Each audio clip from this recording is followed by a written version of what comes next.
and welcome to We'll Tell You What We're Reading, our monthly YouTube show in which we tell you what we're reading. How long am I going to do that joke for? Spoiler alert, not much longer. I am joined today by my colleagues Liz Rior, Greg Carter, Dana Hamlin, and Louise Goldstein. I am yours truly, Laura Bernheim. I am the head of reference at the Waltham Public Library for the next week and a half. And we are pleased to be here today. We love doing this. This is part of our book club presentations, by the way. And just to advertise a little bit, on Monday, April 4th, we are having Tell Us What You're Reading. That is our Zoom version of this, in which you, our patrons, can join us, the staff, and we all talk about what we're reading. That is not recorded, so no worries about privacy. But that is Monday, April 4th, and I'm just looking and I need to put the Zoom link on our website. So I apologize. I will do that after this meeting, after this recording rather. On Saturday, April 9th, our colleague Amber, who sometimes joins us on the show, will be discussing With or Without You. That will be meeting in person at the library at 10 a.m. On Monday, April 11th, Greg will be leading the Science Fiction Fantasy Book Club, and we'll be reading Uprooted by Naomi Novik. And Greg, please correct me, I believe that is in person. Yes, your first in-person meeting since 2020? Yes. Very exciting. Pretty exciting. Yeah, that is exciting. And then on Wednesday, April 27th, the Wednesday night book club will be meeting. That will be meeting on Zoom. I will also be putting that link on our website. That they are reading The Midnight Library, which I think you'll be hearing a little bit about today, by Matt Haig. As always, before we do officially start, we do want to thank our friends of the Waltham Public Library for sponsoring all of our programs, including the professional Zoom link, which was what we used to use when we went live on YouTube. Now we do recording just to make it a little easier. But without further ado, we are going to get into the books because you are here to listen to us talk about books. So my first up is Liz, and take it away, Liz. Hello, everybody. I hope you're all doing great today. I have three very different books to share with you today. So join me as we go on a journey through the things I do to have a cool, okay, fun reading time. Okay, book number one is a children's book. It's a picture book. Love in the Library by Maggie Tokuda Hall, illustrated by Yaz Imamura. So I originally requested this book because of the title and the cover art. I saw it in a magazine and I thought it looked really sweet. And I didn't know anything about that. I happened to meet my husband while we were both working at the Cambridge Public Library. So I was like, oh, Love in the Library. It's like my life experience. And I didn't know anything about it. I thought it would be super cute. And it is super cute, but it is also incredibly powerful as it tells the true story of Tama and George, who are two Japanese Americans illegally imprisoned in the Minidoka internment camp during World War II. So for those who are unaware, during World War II, all Japanese residents and Japanese American citizens were on the West Coast, well, across the country, but mainly on the West Coast, were rounded up and put into these horrific internment camps, even though they were, you know, our American brothers and sisters. It was one of the darkest moments in American history, in my personal opinion. And this book, I think, is a good introduction to that for younger kids who might not be familiar with that aspect. So Tama works in the camp's library. She yearns for life outside of the squalid and dehumanizing conditions of the internment camp, and she really relies on the mental escape provided by the books in the library where she works.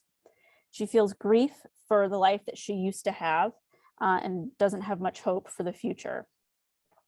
George visits her every day to check out new books, and he always gives her a really big, warm smile, even though, you know, life in the camp is pretty miserable. So she and George get to know each other and talk about books and all these, you know, like just have normal conversations. And they fall in love, which is wonderful. And Tama begins to feel hope again.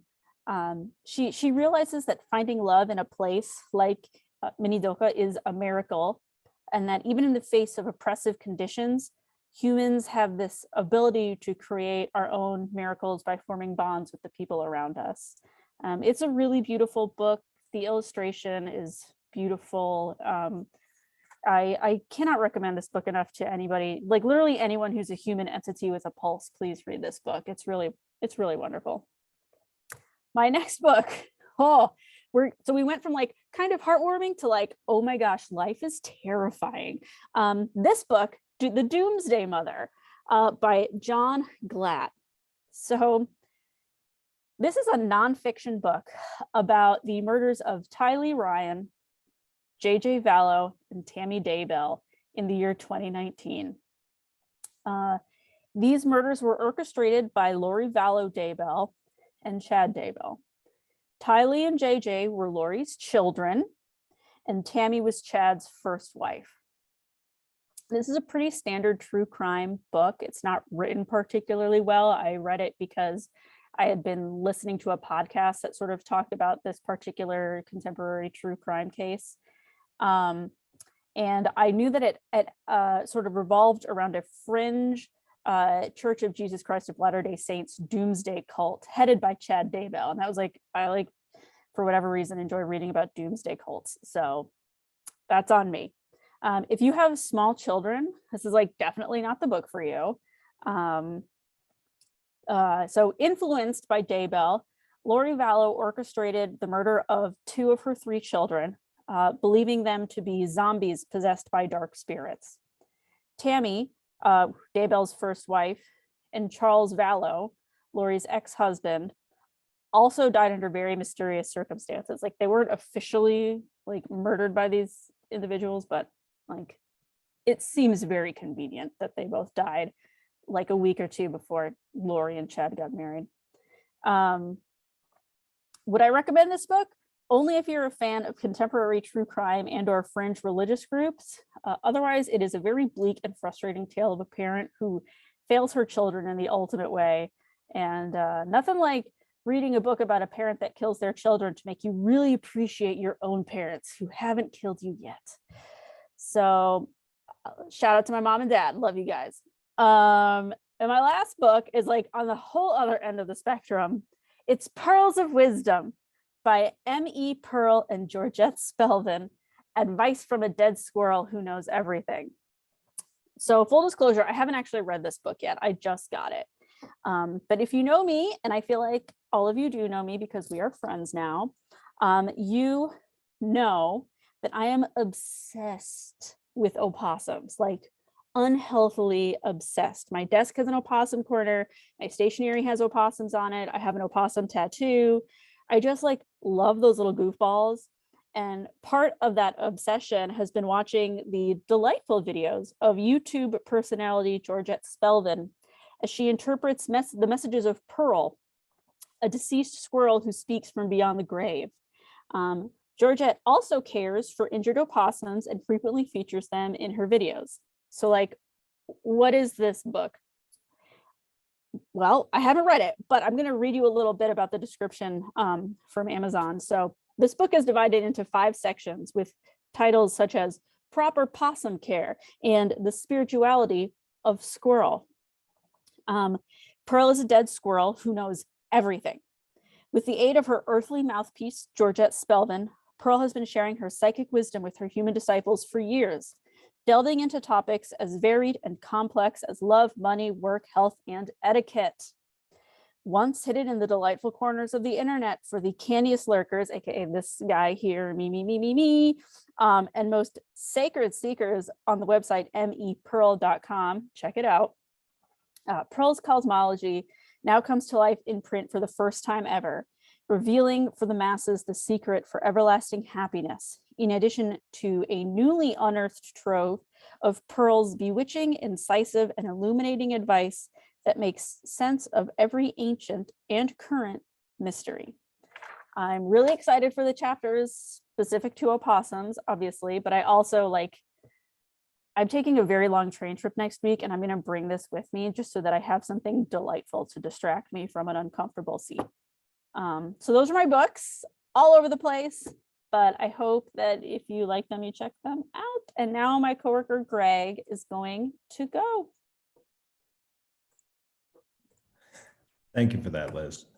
I feel like I have to read this book now, the last one. I don't think it's necessarily going to be a choice on my part. I just think I have to. So thanks.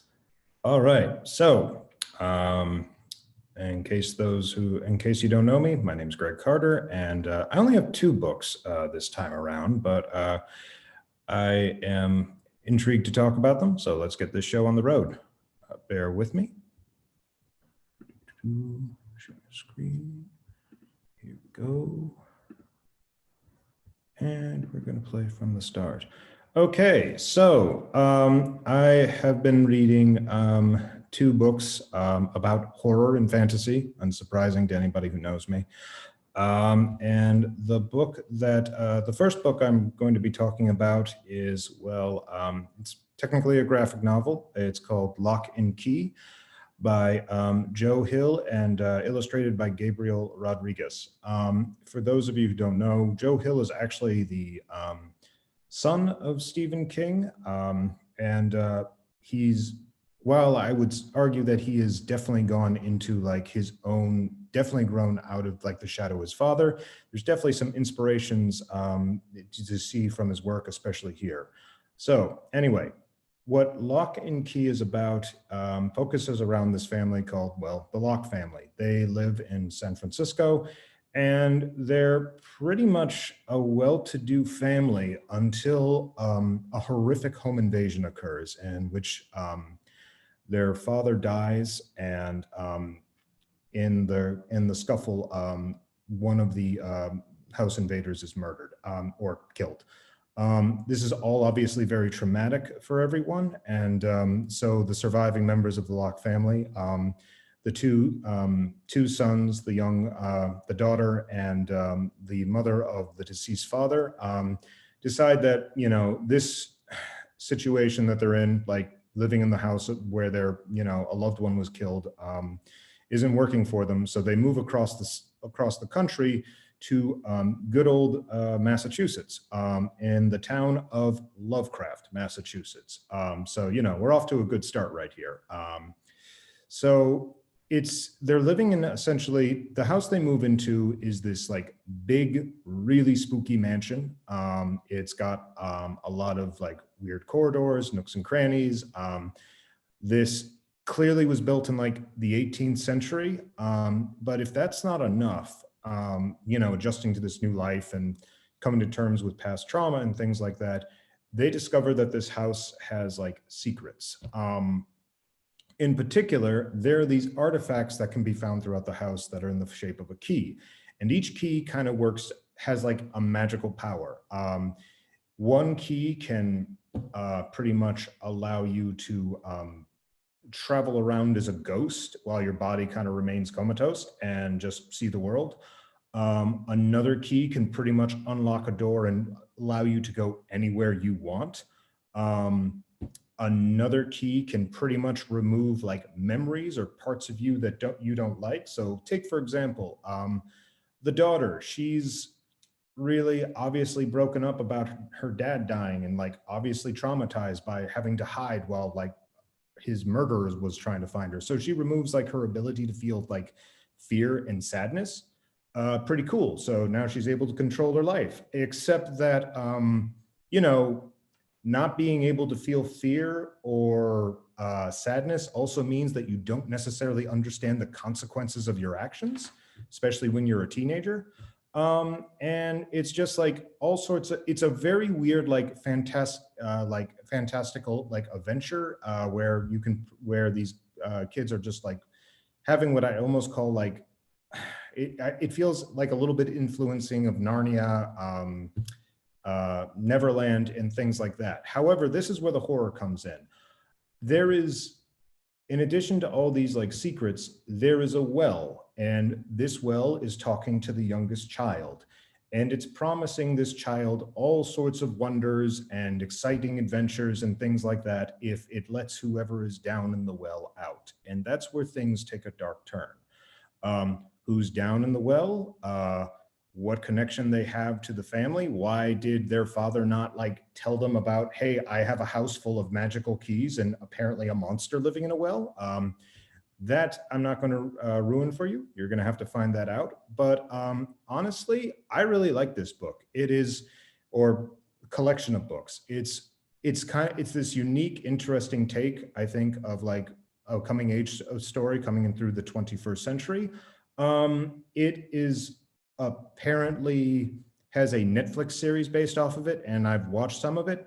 Wasn't a big fan of that one. I kind of felt like that was more like, and I feel, and I don't mean to insult the show, but it kind of felt like if CW got the reins of it. This is a book, for example, like it's a PG, like the show is a PG-13 version of this, and I would not recommend this book for children. This is very dark. It deals with like, obviously death, sexual assault, and the sins of the past, and whether or not like the younger generation can overcome what previous generations are, you know, forcing them to inherit.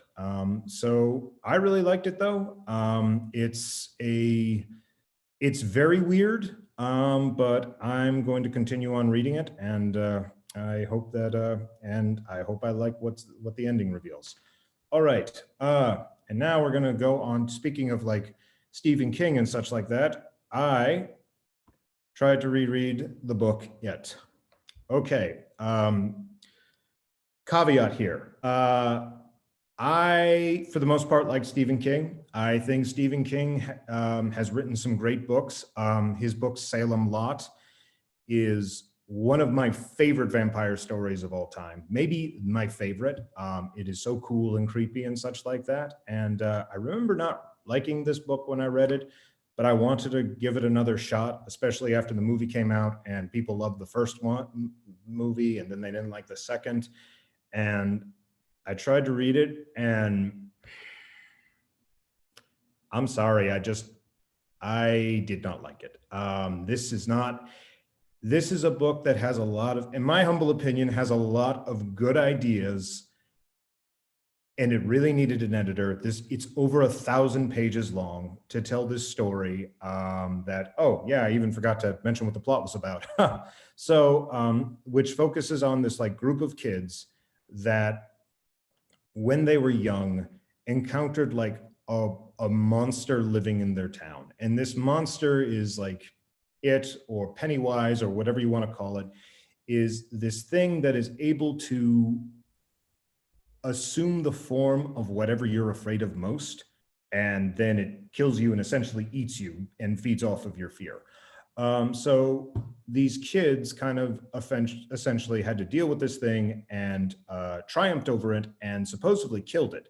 But once they did that, they made like a promise to themselves, like, you know, if this thing ever comes back, even if we're adults, we're all going to come back and finish what we started. So flash forward 30 years later when they're all in their 40s, and it turns out the thing is like coming back, and they all have to kind of like, you know, come to terms and deal with that stuff.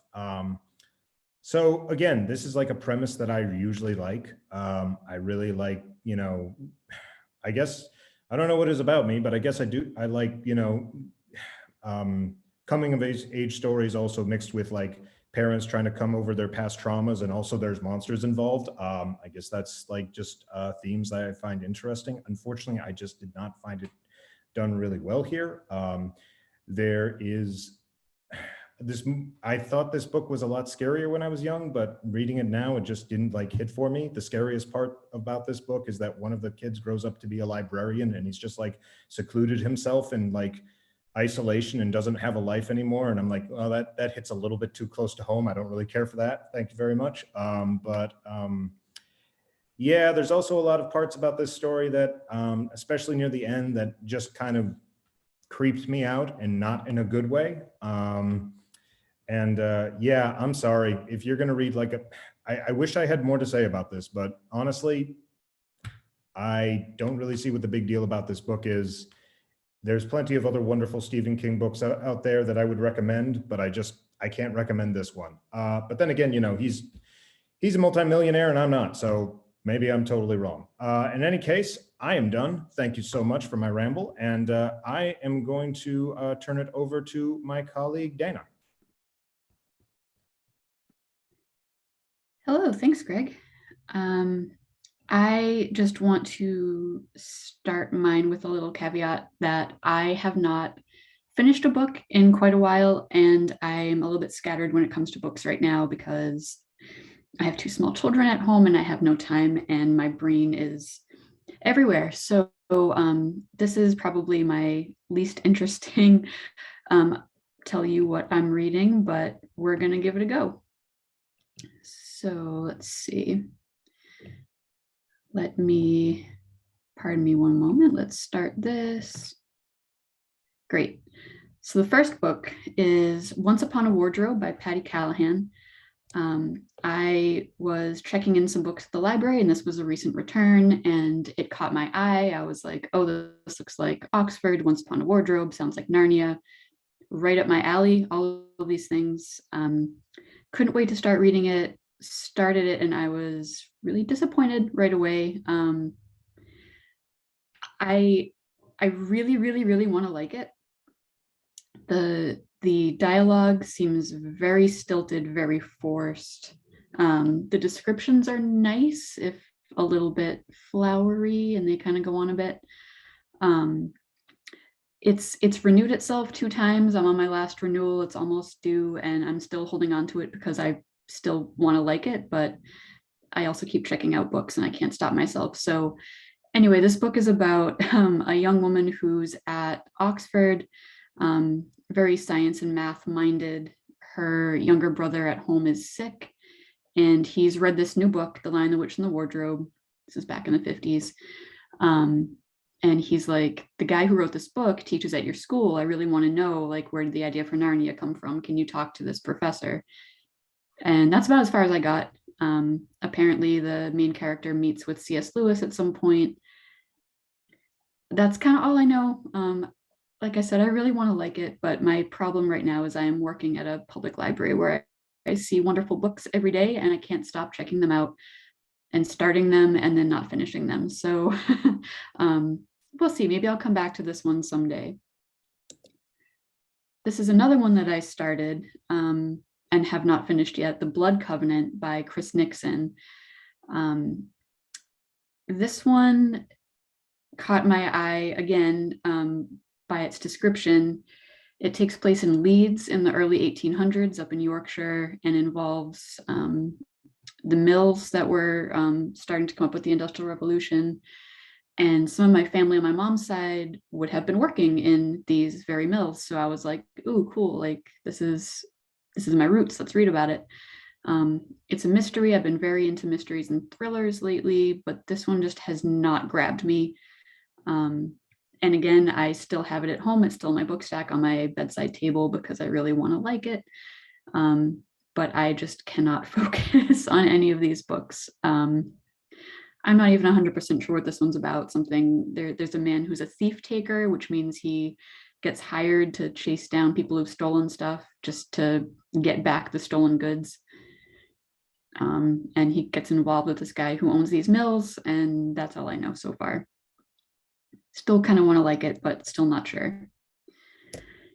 Finally, one that I'm reading right now and have also not finished is called You're in the Wrong Bathroom, and 20 Other Myths and Misconceptions About Transgender and Gender Nonconforming People. I feel like I'm going to murder the author's last name, so I'm not going to say it. But anyway, I saw this on Libby. There seems to be, or at the time I was looking on Libby, there were a bunch of books about the transgender community, which I think is probably in response to a lot of the legislation, anti-trans legislation that's being passed in this country right now, unfortunately. And this one, very catchy title, and I was very interested in the myths, misconceptions, and sort of what the takes are on that. So I've only gotten in about 2 of the 21 myths and misconceptions, but it's very eye-opening. It's a little on the academic side, so it's a little bit dry, but I'm definitely learning a lot, and I think it's a good one to read just to sort of get a humanizing view of other people who are being treated terribly right now. And that's all I got because I am very scatterbrained at the moment, but hopefully one of these days I'll be able to finish a book. And now I'm going to pass the microphone along to my colleague, Louise. Thank you so much, Dana. Thank you. You're in the wrong bathroom. Looks like a very good book. I wrote it down. Actually, I'm kind of intrigued, and Love in the Library also intrigues me. So thank you both. You've inspired me. Sorry, Greg. The ones you read, not quite, but they sound good, but sorry. Okay, anyway. Let's see. Hold on one second, just need to back this up. Okay. Okay. The first book I want to talk about, first of all, if this were a star rating system and the top rating is 5, I would give it a 5. This is The Midnight Library by Matt Haig. I'm sure a lot of you have heard of Matt Haig. It does so happen, as Laura was saying, that we will be discussing this at next month's Wednesday night book group. I actually, I have a friend who lives in a nursing home, and I was visiting him and he wasn't in such good shape. And so he happened to have The Midnight Library on the ledge, and I started reading it and I was hooked immediately. I was hooked and I had to read it. So I have since read it. I was just thinking about how it begins, and you know, there's that book that's actually a series by Lemony Snicket called A Series of Unfortunate Events, which I used to read to my kid when he was younger. And that's what happens to our main character, Nora Seed, in this book. She has a series of unfortunate events in her life. Her father, when she was younger, her father died of a heart attack, and the school librarian, Mrs. Elm, is a kind person in her life, in her childhood, who told her about it and was very sympathetic. But then 19 years later, she's living in Bedford, England, having a kind of a lackluster life. And the first thing that happens is her cat, her beloved cat, Voltaire, is out and he dies. And a neighbor of hers named Ash brings him to her. So now she's lost her cat. She gets fired from her job at a music store called String Theory. She has a piano student named Leo who cancels his piano lessons. And she had not that long ago backed out of an engagement to her boyfriend, Dan. She'd backed out. She had had a chance to move to Australia with a friend of hers named Izzy, and she decided not to. Her band, she quit her band that was with her brother Joe and his best friend Ravi, and they're kind of angry at her for that. So she's been getting very, very depressed, and she decides, you know what? And she was helping a neighbor of hers too, and he told her he didn't need her, an older neighbor. He said he didn't really need her help now. Somebody else was coming. So she's feeling like useless, and she's feeling despair, and she's planning to commit suicide. She writes a suicide note. She overdoses on pills and on wine. So she's hovering between life and death. And this is when Matt Haig takes us to the Midnight Library. And I think this is something to do with quantum theory. And is it called like Schopenhauer's cat, with parallel universes where the cat is alive in one and not alive in the other, and the theory that we could be living parallel lives, right?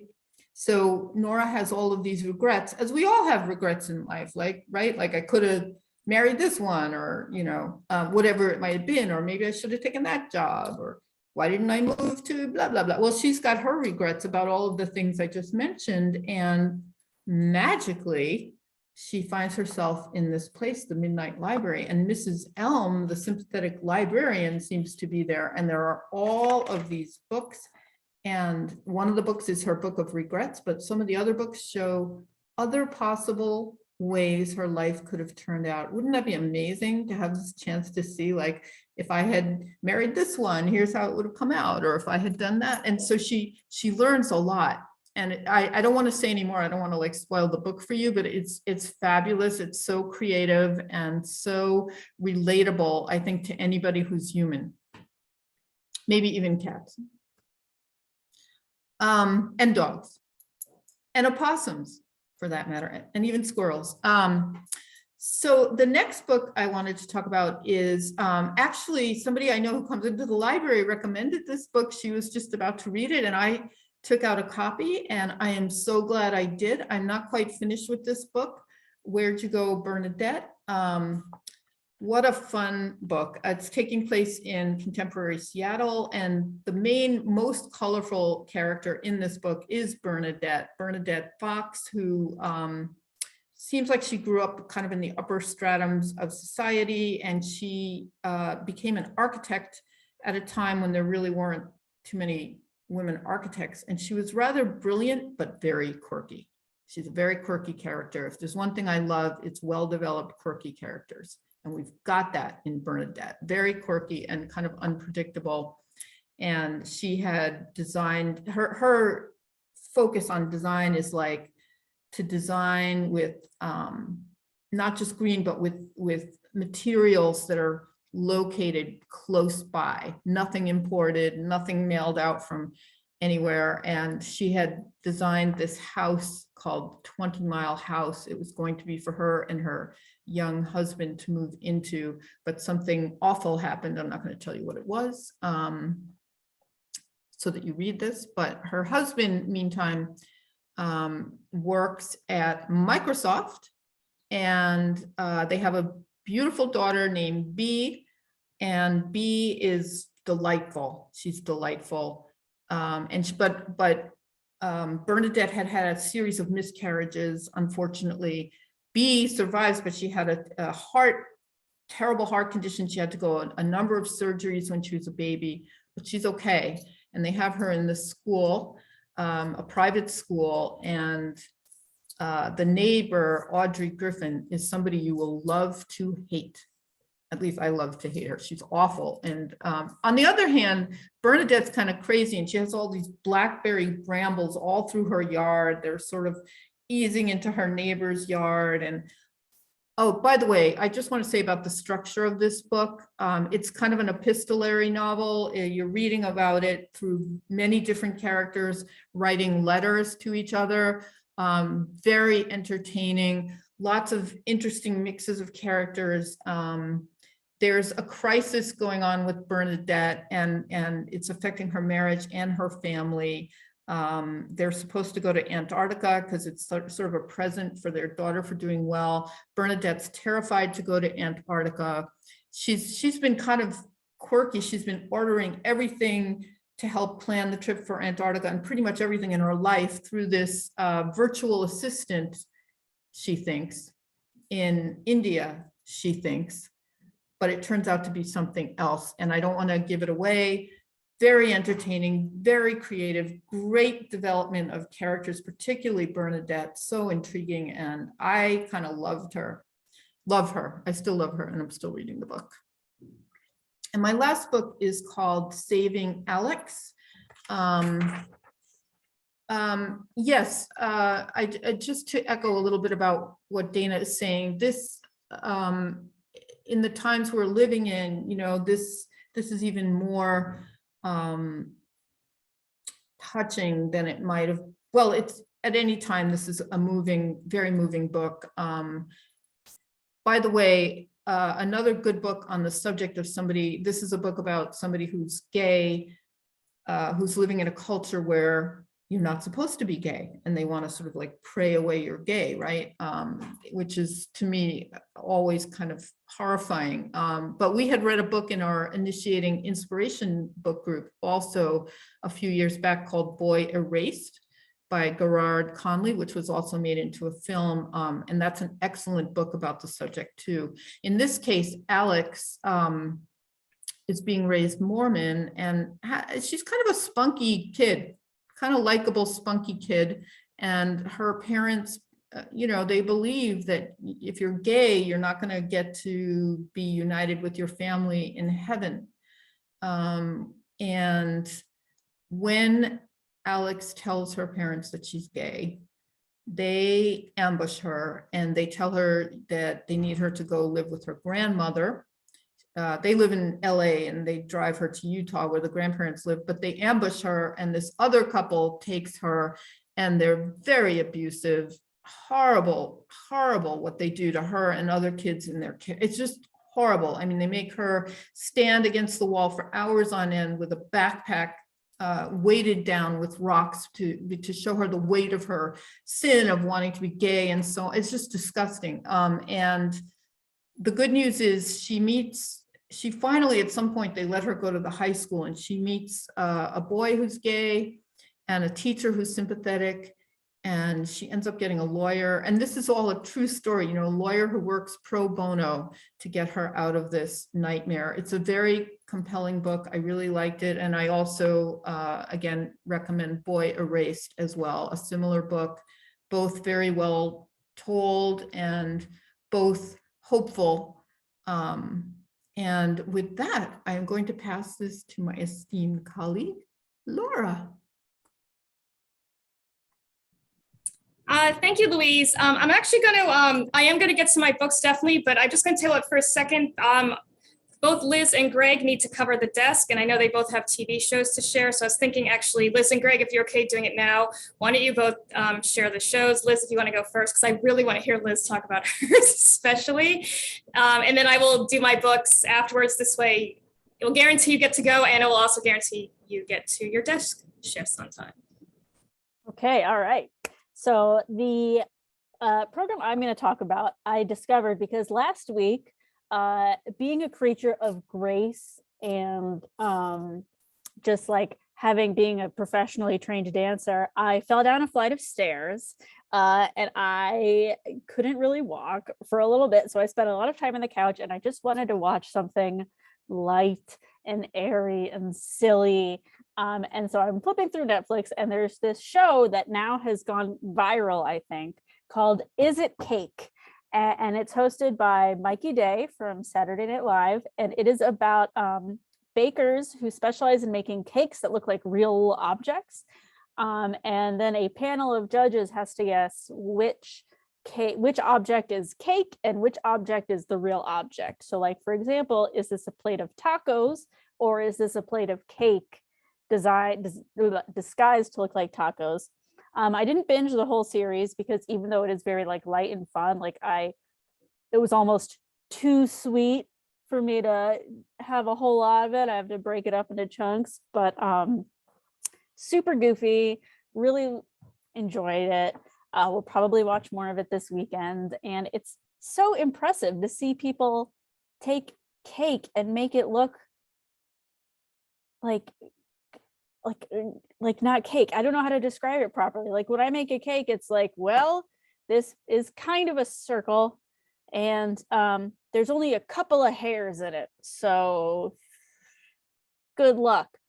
So yeah, Is It Cake on Netflix. We have Roku's you can check out if you're a Waltham resident that have Netflix subscriptions, if you want to give it a shot without subscribing to Netflix yourself. And also really makes you want to eat cake. So make sure you have some cake on hand. Thank you, Liz. I remember when that Is It Cake meme was on Twitter. Was it like earlier in the pandemic? And it became this like running gag. And I love that they made a game show out of it, basically. And one tweet I saw recently had a woman say, like, well, now I want to find out if anything's cake. So I've ruined all the furniture in my house. And now my husband's in the hospital because I cut him in half, seeing if he was cake. I'm sort of paraphrasing. So I sort of rolled my eyes when I saw it was there, but you've actually convinced me to maybe watch it. Plus, I really like Mikey Day. So thank you for sharing that. Greg, did you have a show? I thought I did, but I just realized I'm blanking right now. So I'm going to pass, but thanks. Okay, thank you. Sorry if I put any pressure on you.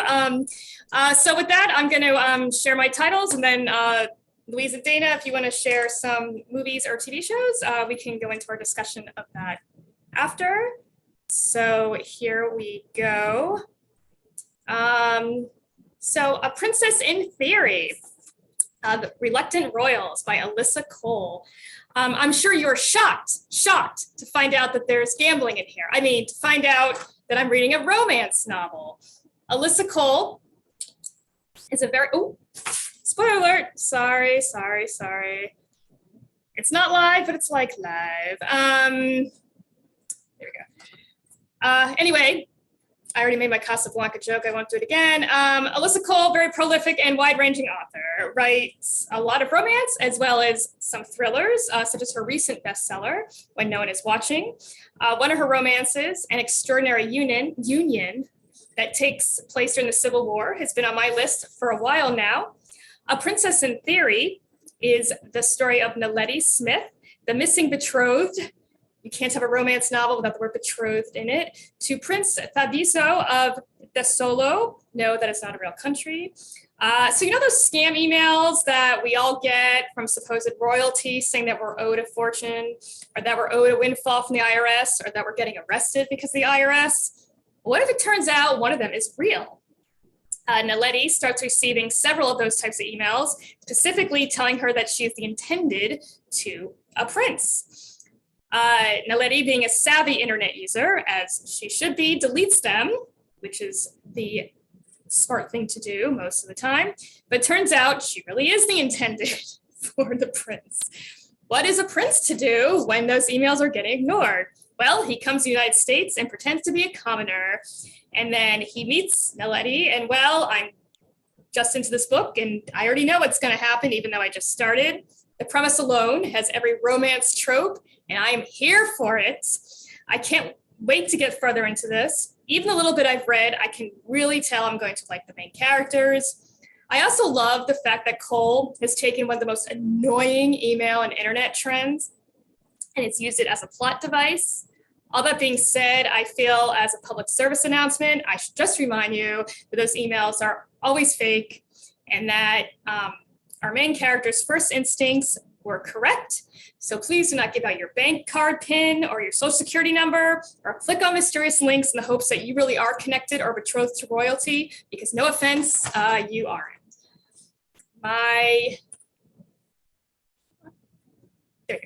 My second book is The Widows of Malabar Hill by Sujata Massey.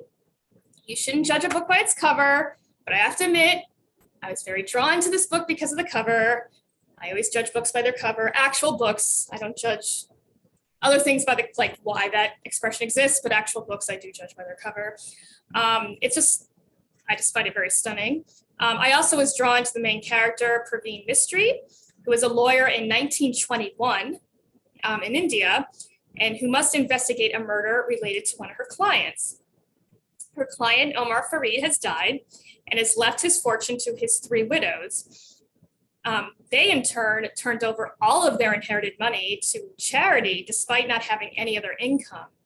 Praveen gets a little suspicious and investigates, and if I could just quote the back of the book, tensions escalate to murder, and she must figure out what really happened on Malabar Hill before its innocent women and children need further harm.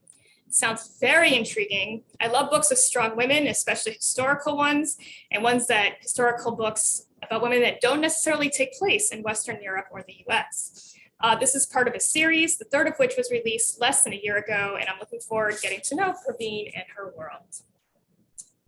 My last book is, and I'm just gonna, whoops, sorry. There we go. Because I want everyone to see both these covers, so I'm going to hide my picture for a minute. My last book is Eloise in Moscow, written by Kay Thompson and illustrated by Hilary Knight. The book on the left is from the 1959 edition, and the book on your right, I should say, is from the 40th anniversary edition from 1999. Just see, there's a bit of a difference there. For example, the 1999 mentions the Beatles in 1964, which that wouldn't have been a thing in 1959. But also you can tell sort of the fake articles are slightly different. For those who are unfamiliar with Eloise, she's a 6-year-old girl who lives in the Plaza Hotel in New York City with her nanny, called Nanny, and her turtle Skibberty and her dog Weenie.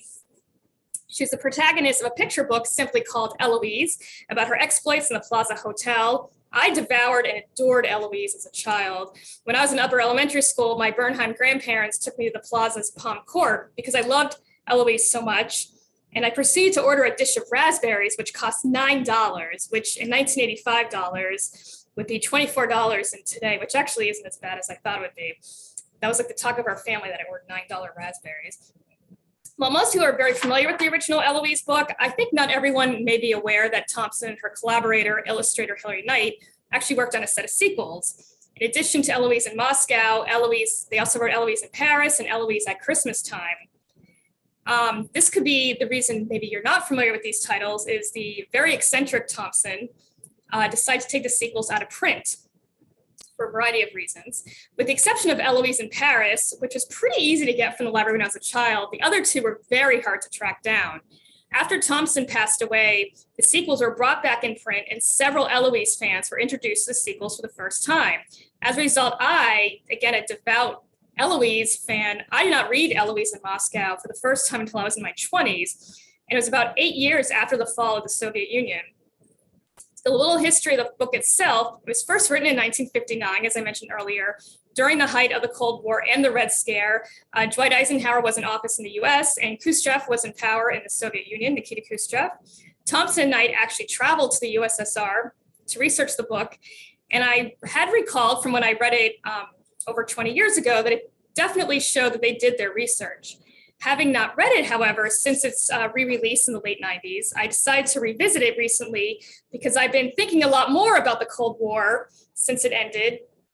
I don't know, no reason. Why would I be thinking about the Cold War now? Anyway, just to give an idea of my connection to the Cold War, at least in context of history, I don't have a personal connection to it. I was 14 when the Berlin Wall started coming down and 16 around the dissolution of the Soviet Union. So the Cold War was both a big part of my life and not a big part of my life, if that makes sense. I truly can't decide, frankly, if this book is progressive for its time or problematic, or the more likely answer, both. Eloise rather nonchalantly talks about how people are constantly spying on her and Nanny. The illustrations are much more muted than the other Eloise books, making Moscow seem gloomy. One exception is the illustration of the Kremlin, which is very colorful.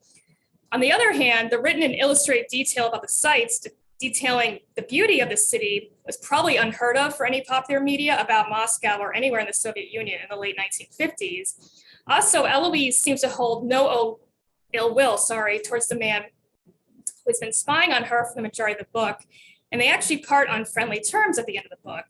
That being said, I can't help but think the book does lean a bit into propaganda a bit. And would probably only recommend this as a historical document from 1950s US-USSR relations, as opposed to giving to a child to learn about Russia. So those are my books. I just want to say on a personal note, this is actually my last, we'll tell you what we're reading. I'm not going to cry. I vowed I wouldn't. I am actually leaving the Waltham Public Library. I have been working here for 20 years, 5 as what was then called the young adult librarian. We now call it our teen librarian, and 15 as the head of reference, my current position. I love working here. It's been wonderful, and I'm very sad to leave. I am leaving for another opportunity. That is one that I could not pass up. I'm not at liberty to say where I'm going, but I will say I am going to another public library. So Waltham is a great community.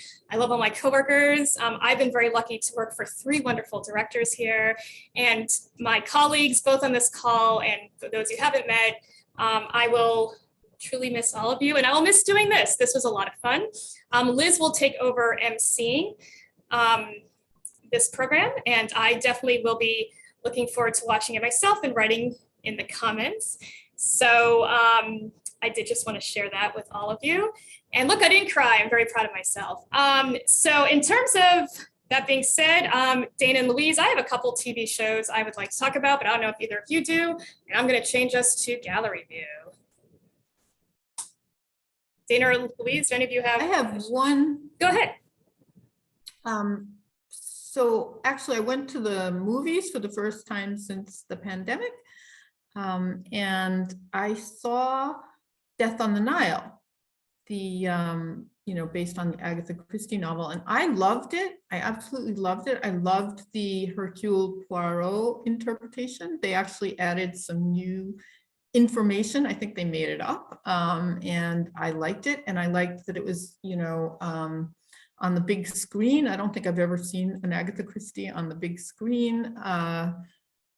This is my favorite Poirot interpretation that I've ever seen. And I enjoyed the plot, of course, and the scenery. I kind of was looking forward to seeing Egypt and, the Nile and all the costumes, the clothing, and it wasn't disappointing. The characters were very colorful and interesting. And I thought it was a delight visually and, a little bit funny and trying to figure out who did it. I really I hadn't read the book, so I actually didn't know who did it. And I had some guesses, but I thought it was really entertaining and worth seeing. By the way, one reassuring note is everybody was seeing Batman. And so I was with one person and we were the only ones in the theater. So I didn't feel like I had to mask, I could have even had popcorn under those circumstances. So I'm just saying that was kind of lucky too. I went to an early show. So that might be a good tip. And that's all I have to say. Louise, did you see this Kenneth Branagh's Murder on the Orient Express? Where he No, I didn't. I'd be curious to see it.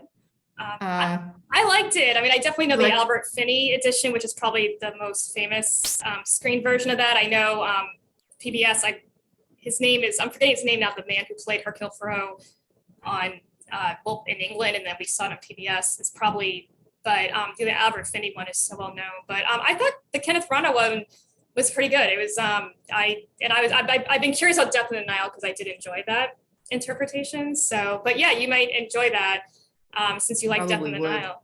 Yeah, thank you for that. I should definitely check that out. Thank you. Dana, do you have anything that you've been watching? Even it doesn't have to be for grown-ups. I know you've been watching some children's shows. I haven't been actually for a while.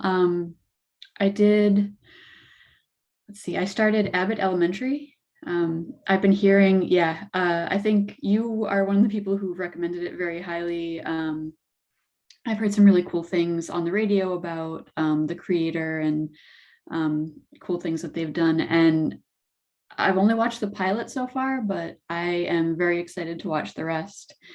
It's been a long time since I've watched the sort of mockumentary style, like not since the British Office, I think, and the handheld camera and like that it's a little having to get used to that again, but it has a lot of potential, and my husband is like, nah, I don't really want to watch it, so now I have to find time when I can have the TV so I can watch it. That's probably it. I mean, and that's on Netflix. We have the Netflix Roku here at the library. John Oliver, Last Week Tonight with John Oliver, I watched that when I can, but lately it's been really depressing. I mean, it's depressing quite often, but the news right now is just like too much. So the comforting embrace of a show like Abbott Elementary that's been nice. I love Abbott Elementary. I'm so glad you're starting to watch that. Louise, I don't know if you've seen it, but it is such a lovely show. I think it's actually on Hulu. Sorry, I don't mean to, because it's on ABC. But maybe it's on Netflix too. So I don't want to, but it's just perfect. And I think it actually uses the mockumentary style well. I think that's a style that frankly has been overdone. I think Modern Family, with all due respect to them, I think killed that format, like to the point of ridiculousness. I mean, I liked that show until that show was just on too long. But I think Abbott Elementary it's a really good, it has a lot of heart. I don't want to give away too much since you have only seen the first episode, Dana, but it has a lot of heart about really a lot of the problems of the public school system, especially in lower income communities. So it takes place in Philadelphia, which is where Quinta Brunson actually grew up. So she has an understanding of the area she's writing about. But the mockumentary style just seems to work there. Like you believe that actually there would be a documentary about a school, and especially a school, a school that's struggling financially. And her character is so good as sort of like this idealistic teacher. Well, both like you really love her, but you also sort of make fun of her. And it's such a great ensemble. One of the actors in that, I think Tyler James Williams, I think his name is, he played, I actually knew him as a child, well, not personally knew him, but I recognize him as a child actor. He actually played Chris on Everybody Hates Chris as a child, for those who like that show. Another current event reference, I guess, if everyone knows who created that show. But anyway, he was a great actor as a kid, but his face acting, like he's so good at, he's perfect for the mockumentary because he'll give these looks to the camera that are so good. Like he's so good at expressions, and it's and even sort of the silly cat, like the principal is a bit of a, she's probably the most exaggerated character personality wise, but even she's great, and she's very, the woman who plays her, it's just really funny. I really love it. I'll be very curious what you think of the rest of it, but I'm glad you're getting into it. And I think it's just the show we need right now. And I agree with you about John Oliver. I love Last Week Tonight, but I've not been able to watch an episode probably since early February, and especially not since the current event I alluded to in my Eloise in Moscow review. It's just been tough. So the show that I watched, I watched again, in terms of escapism television, I watched the second season of Bridgerton.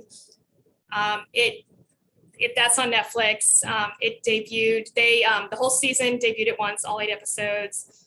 It debuted on Friday, and I've now seen all 8 episodes twice. I loved it so much. I liked the first season, but I loved this season. I will say, so for those who don't know, Bridgerton, the series is based on a series of novels by Julia Quinn, which is about 8 books about 8 different siblings in the Bridgerton family. It's Regency era, this very wealthy family. So people I literally have nothing in common with these people whatsoever for so many reasons. But it's what the show does is it kind of, the shows are much more inclusive. The novels are not in the slightest, but there were some, I think, problematic aspects to the first season, which other pop culture critics stated much more eloquently than I will, so I won't even get into that. But I did enjoy it, but I think this season really knocked it out of the park. The 2 leads, Simone Ashley as Kate Sharma and Jonathan Bailey as Anthony Bridgerton, they have smoking hot chemistry, these two. And it seems that I think they're friends in real life. They're adorable in interviews together. And it's like a very platonic energy in real life. But they're very good actors because even though their real life chemistry is very clearly platonic, they're good at, it was just great escapism. It's a very pretty show. The costumes are beautiful. People who know fashion better than I do, that it's apparently very historically inaccurate costume wise, but who cares, frankly. I mean, the show's already taken liberties with history. It's a much more integrated society than it would have been during those times. And so I feel like if they've already been historically inaccurate anyway, for the sake of suspension of disbelief, who cares what the costumes are? I think it's great. And I love that. I love what they did with who was called the Sheffield family in the novel. Kate and Edwina and her half sister Edwina Sheffield are now Kate and Edwina Sharma in this. And I think just, especially talking about like England and India relations. I mean, that's very complicated, as I'm sure everyone is aware. And it's just, oh God, I loved it. I loved the 2 of them, and I wish there was more of them. My other thing is I'm rewatching, if anyone knows the show Derry Girls, which is about a group of teenage girls during the Troubles, if you will. So I think like late 80s, early 90s in Northern Ireland, who live in Derry. I had watched it several years ago when the first 2 seasons came out. It's a show from the UK actually, but it's also on Netflix. And there's a 3rd season that's been filmed. It's coming out hopefully soon. Internet Movie Database says April, but I don't think they have any basis for that date. One of the actresses in that, Nicola Coughlan, is in Bridgerton. She plays Penelope Featherington. And what a good actor. I mean, I knew she's so different. And she's hysterical in Derry Girls, because her character in Bridgerton, she's very good at acting in it, but it's her character, I go back and forth whether I like her character because of certain character decisions she makes. And but that shows how good of an actress she is. But her, oh my God, her Claire in Dairy Girls is, and I've decided Claire is the descendant of Penelope Featherington. I mean, at one point, I guess the Featheringtons would have had to move to Northern Ireland and also convert to Catholicism at some point in the generation. So somehow that happened, and now this is the progeny of Penelope. You've heard it here first, and it's funny.